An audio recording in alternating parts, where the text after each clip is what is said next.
maybe it's my fault.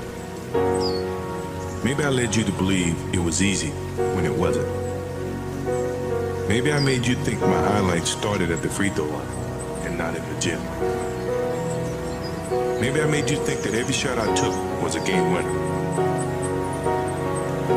That my game was built on flash and not fire. Maybe it's my fault that you didn't see that failure gave me strength, that my pain was my motivation.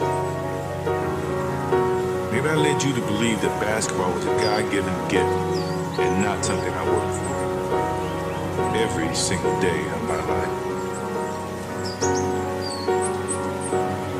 Maybe I destroyed the game.